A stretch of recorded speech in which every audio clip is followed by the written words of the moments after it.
Assalamualaikum warahmatullahi wabarakatuh. Kami dari kelompok 5 akan menjelaskan strategi defensif. Sebelumnya, perkenalkan nama saya Linda Lutfiasari. Jadi, strategi defensif itu dalam mempertahankan posisi perusahaan terhadap pesaing, perusahaan perlu mengenal berbagai pesaing, baik dari pendatang baru maupun pendatang lama atau yang pendatang sudah mapan. Perusahaan dapat menggunakan strategi bertahan atau disebut strategi defensif yang bertujuan untuk mengurangi kemungkinannya diserang, membelokkan serangan ke arah yang tidak membahayakan, ataupun mengurangi intensitasnya. Strategi bersaing yang paling berhasil merupakan perpaduan antara komponen ofensif dan komponen defensif.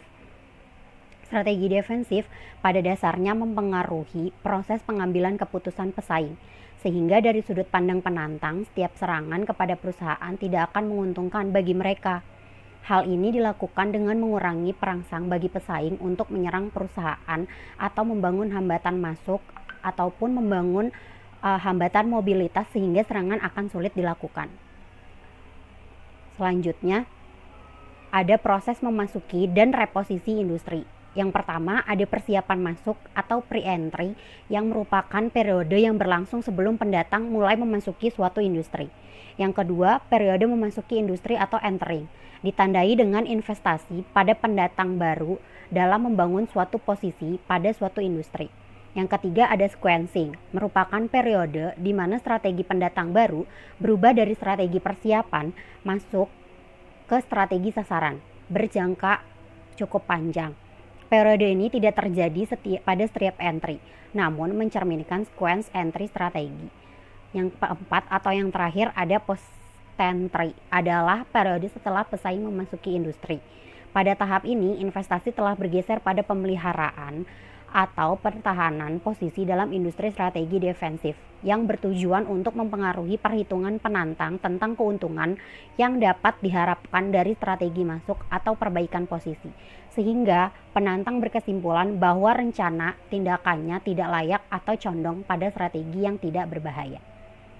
Selanjutnya akan dilanjutkan oleh teman saya. Assalamualaikum warahmatullahi wabarakatuh. Saya Nidia Mulyawati. Saya ingin menjelaskan tentang membangun hambatan struktural.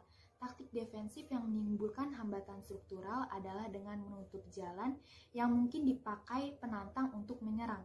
Beberapa taktik defensif dalam menimbulkan hambatan struktural adalah sebagai berikut. Yang pertama, mengisi kesenjangan produk atau posisi. Yang kedua, menutup akses saluran.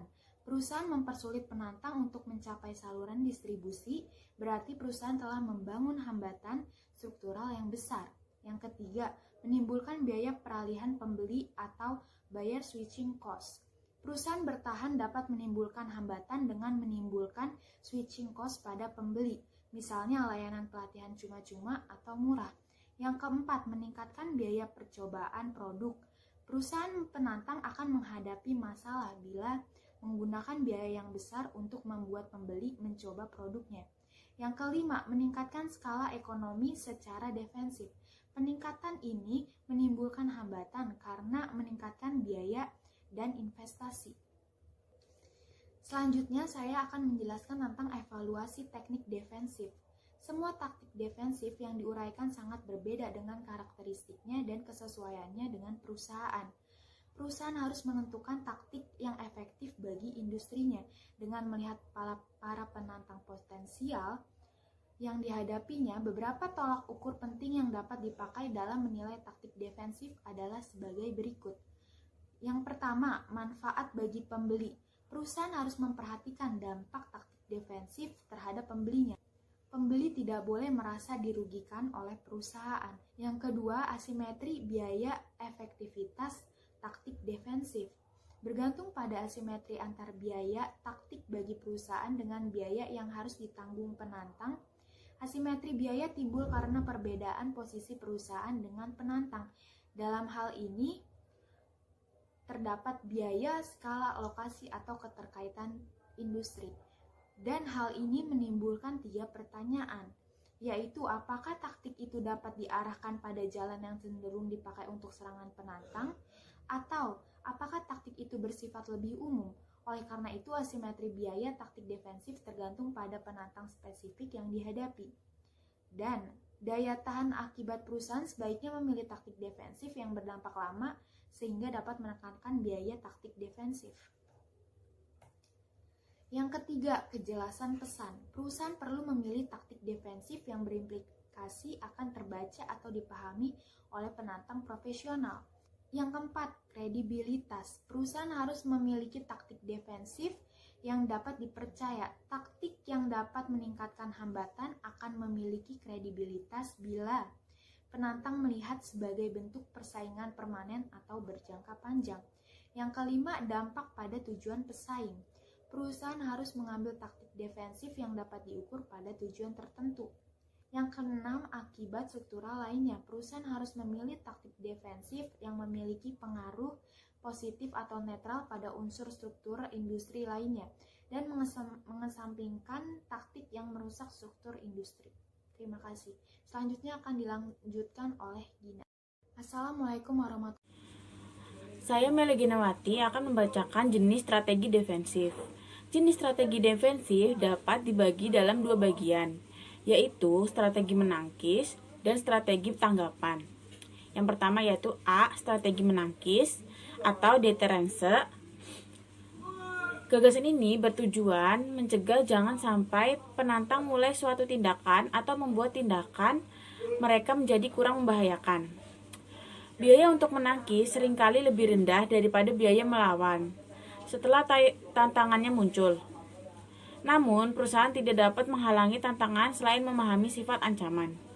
Langkah-langkah penting dalam strategi ini dapat dirangkum sebagai berikut. Yang pertama, memahami semua hambatan yang ada. Yang kedua, memperkirakan siapa yang cenderung menjadi penantang. Yang ketiga, memperkirakan jalur serangan yang mungkin ditempuh.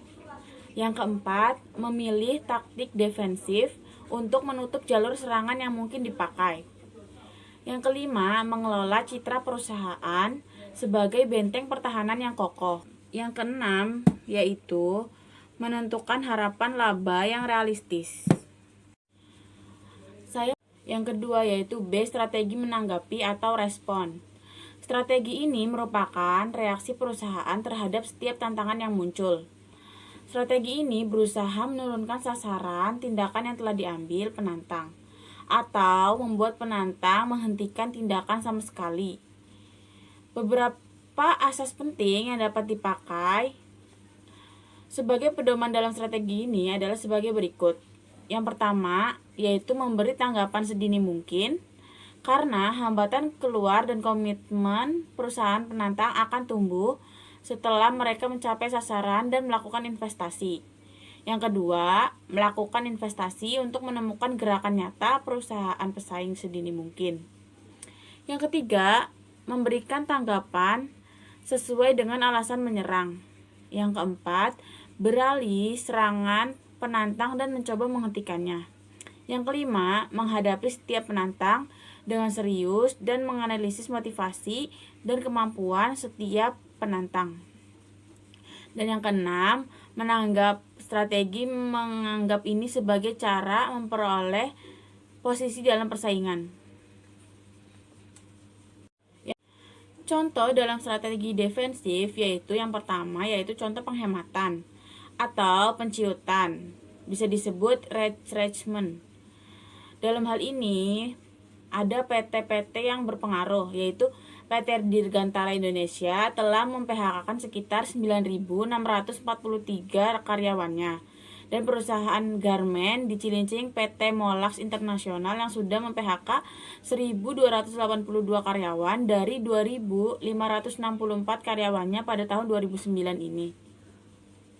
Yang kedua yaitu contoh divestasi atau divestitur, yaitu PT yang berpengaruh yaitu PT Bank Niaga Tbk melepas seluruh kepemilikan saham atau divestasi di PT Bank Suminton Mitsui Indonesia yang berkedudukan di Jakarta.